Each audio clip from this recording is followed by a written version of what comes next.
जज से यारी मैम के साथ में क्विक रिवीजन के लिए, समाप्ति एक्सप्रेस के लिए फटाफट से रिवाइज करें बच्चों। यस एवरीबॉडी, हमने पढ़ा ammonotelic animal, uricotelic animal and ureotelic animal. Ammonia release करने वाले अमोनोटेलिक, यूरिया रिलीज करने वाले यूरियोटेलिक, यूरिक एसिड रिलीज करने वाले uricotelic. Most toxic ammonia, least toxic urea uric acid and moderately toxic बेटा यूरिया।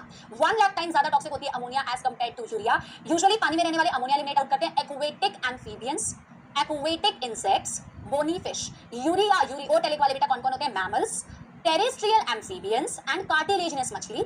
यूरिकोटेलिक अंडे देने वाले एनिमल्स यूजुअली बर्ड्स, ठीक है, आपकी रेप्टाइल्स, आपके लैंड स्नेल्स एंड बेटा terrestrial insect just like cockroach. Excretory structures बेटा, excretory structures protonephridia flame cells, P for protonephridia, P for platyhelminthes, P for protochordates, branchiostoma, amphioxus, lancelet, cephalochordate में आता है। Some annelids, rotifers. फिर आते हैं बेटा nephridia, आपकी वो अर्थवर्म एंड फ्यू एनालिड्स। फिर आते हैं एंटीनरी ग्लैंड, ग्रीन ग्लैंड, क्रस्टेशियंस में होता है, फॉर एग्जांपल प्रॉन्स, आर्थ्रोपोडा से बिलोंग करता है। मैल्फिगन ट्यूब्यूल इंसेक्ट्स में पाया जाता है, आर्थ्रोपोडा से बिलोंग करता है, जैसे कॉकरोच। किडनी किसमें होती है बेटा? ह्यूमंस में, ऑफ कोर्स बेटा। मैमल्स, वर्टिब्रेट्स में आप किडनीज को देखते हो बेटा। मैं ह्यूमन एक्सक्रीटरी सिस्टम को तो आपको नहीं बता रही हूं, बट जब आप किडनी को देखते हैं ध्यान से, तो किडनी टफ कैप्सूल से कवर होती है, रीनल कैप्सूल बोलते हैं। बाहर वाले हिस्से को कॉर्टेक्स बोलते हैं, अंदर वाले हिस्से को मेडुला बोलते हैं, जिसमें मेडुलरी पिरामिड्स होते हैं, माइनर कैलाइसिस होते हैं, मेजर कैलाइसिस होते हैं, large funnel shape renal pelvis होता है, जहां पे यूरेटर की ओपनिंग आपको दिख रही होती है। कॉर्टेक्स का कुछ हिस्सा मेडुलरी पिरामिड के बीच में एक्सटेंडेड होता है, उसे बोला जाता है रीनल कॉलम ऑफ बर्टी 9, ठीक है। एक सिंगल ओपनिंग होती है जिससे किसी भी डक्ट की एग्जिट एंट्री हो सकती है, that is hilum. Structural and functional unit is called as uriniferous tubule या nephron, 1 million in each beta kidney divided into 2 parts. One is called as glomerulus, another one is called as renal tubule. Renal tubule starts with beta Bowman's capsule, then PCT, then loop of Henle, descending loop of Henle, ascending loop of Henle, then DCT and collecting duct. Collecting duct is not a part of single nephron क्योंकि many DCTs or many other nephrons open into a common collecting duct. Man, glomerulus गुच्छा है, network of capillaries है जो afferent arteriole बनाती है। afferent arteriole का diameter ज्यादा है, efferent का कम है। glomerulus में simple squamous epithelium, Bowman's capsule के 2 लेयर होते हैं, बाहर की तरफ parietal layer, अंदर की तरफ visceral layer। visceral layer में होता है modified squamous epithelium, podocytes।